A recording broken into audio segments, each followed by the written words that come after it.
اب یہاں مسئلہ ایک اور کھڑا ہو جاتا ہے، اعتراض کہ یار یہ شیخ رشیدے بیٹھ کر اتنے بڑے بڑے فیصلے کیسے کر سکتے ہیں؟ تو بھائی صاحب اس میں پریشان ہونے کی بات نہیں ہے. میں نے کہا تھا عبوری دور آئے گا نا، وہ 6 سال بھی ہو سکتا ہے، 9 سال بھی ہو سکتا ہے، 10 سال بھی اس عرصے میں آپ نے پورا تعلیمی نظام تبدیل کرنا ہے، اس عرصے میں آپ نے پورے لوگوں کا ایجوکیشن لیول بدلنا ہے، اس عرصے میں آپ نے طریقے انتخاب پر کام کرنا ہے، ریفارمز کرنی ہیں، پابندیاں لگانی ہیں. اسلام ایک ایسا دین ہے کہ جس نے شہادت کا بھی قانون دیا ہے.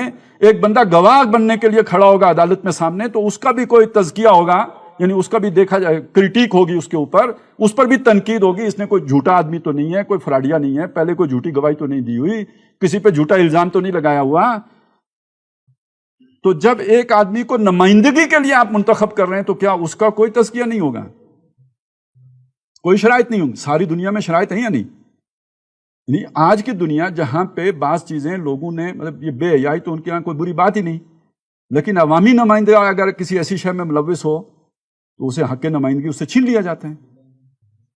تو اسی طرح یہ جو ہماری دفعہ 62-63 میں جتنی شرائط لکھی ہوئی ہیں جن پر کوئی عمل ہی نہیں کرتا، یہ اگر آپ لاگو کر دیتے ہیں تو پھر بندے اوپر چھن کے جائیں گے نا، اور جتنی الیکشن کی خرابیاں ہیں وہ ساری ختم بھی ہو جائیں گی. کیوں؟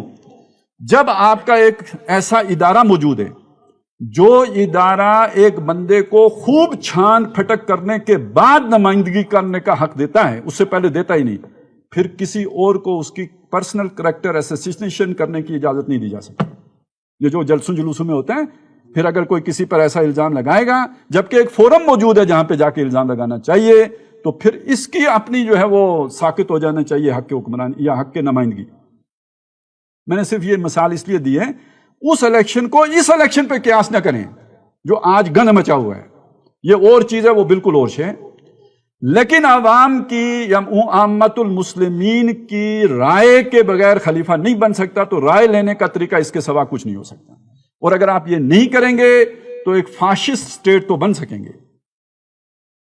ایک آج کی دنیا کے لیے ایک آپ ایسی اسلامی ریاست کا تصور نہیں پیش کر سکتے جو آج کے انٹلیکچوئل کو پوزس کر سکے، اور ان کو پوزس کیے بغیر آپ انقلاب لا ہی نہیں سکتے.